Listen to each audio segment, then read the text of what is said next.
আসসালামু আলাইকুম ওয়া রাহমাতুল্লাহি ওয়া বারাকাতুহু। সম্মানিত দর্শক, সংবাদ মাধ্যমে জানতে পারলাম একটি বিষয়। নোবেল পুরস্কারের জন্য নরওয়ে মন্ত্রীকে ট্রাম্পের ফোন। ভারত পাকিস্তান যুদ্ধবিরতিতে মধ্যস্থতা করায় পাকিস্তানের প্রধানমন্ত্রী শাহবাজ শরীফ শান্তিতে নোবেল পুরস্কারের জন্য আমেরিকার প্রেসিডেন্ট ডোনাল্ড ট্রাম্পকে মনোনয়ন দেওয়ার কথা জানিয়েছিলেন। এ তালিকায় যুক্ত হন কম্বোডিয়ার প্রধানমন্ত্রী হুন সেনও। তারপর আর্মেনিয়া ও আজারবাইজান ও ট্রাম্পকে নোবেল শান্তি পুরস্কারের জন্য মনোনয়নের পক্ষে সমর্থন প্রকাশ করেছে। গাজা, ইসরায়েল ও যুদ্ধবিরতিতেও মধ্যস্থতাকারীর ভূমিকা পালন করে চলছেন তিনি। আর এসব মিলিয়ে তিনি এবার নিজেকে নোবেল পুরস্কারের জন্য যোগ্য মনে করেছেন।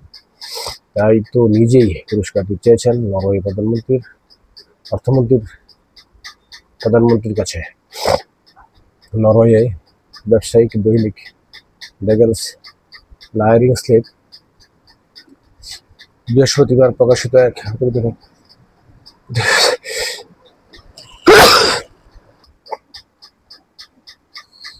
নরওয়ে ব্যবসায়িক দৈনিক ডেগেন্স নায়ারিংস্লিপ বৃহস্পতিবার প্রকাশিত এক প্রতিবেদনে এসব তথ্য উঠে এসেছে, যেখানে বলা হয়েছে গত মাসে যখন প্রেসিডেন্ট ডোনাল্ড ট্রাম্প শুল্ক নিয়ে আলোচনা করার জন্য নরওয়ে অর্থমন্ত্রীকে ফোন করেছিলেন, তখন তার কাছে সরাসরি নোবেল পুরস্কার দাবি করেন ট্রাম্প।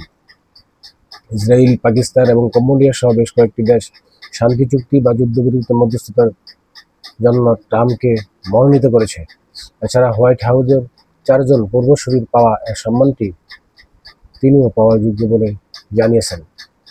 নাম প্রকাশে অনিচ্ছুক সূত্র বরাত দিয়ে ড্যাগেন্স নায়ারিংস্লিপ জানিয়েছে, অর্থমন্ত্রী জেন্স স্টলটেনবার্গ অসলোতে রাস্তায় হাঁটার সময় ডোনাল্ড ট্রাম্প তাকে ফোন করেছিলেন।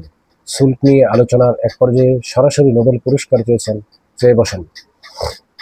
রয়টার্সকে দেওয়া এক মন্তব্যে স্টলটেনবার্গ বলেছেন, তাদের প্রধানমন্ত্রী জোনাস স্টোরের সঙ্গে ট্রাম্পের ফোনের আগে শুল্ক এবং অর্থনৈতিক সহযোগিতা নিয়ে আলোচনার জন্য সে ফোনটি করা হয়েছিল।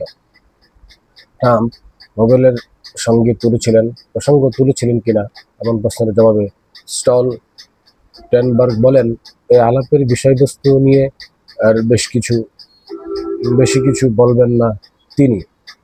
তবে বিষয়টি হোয়াইট হাউস এবং নরওয়েজিয়ান নোবেল কমিটি কোনো মন্তব্য করেনি।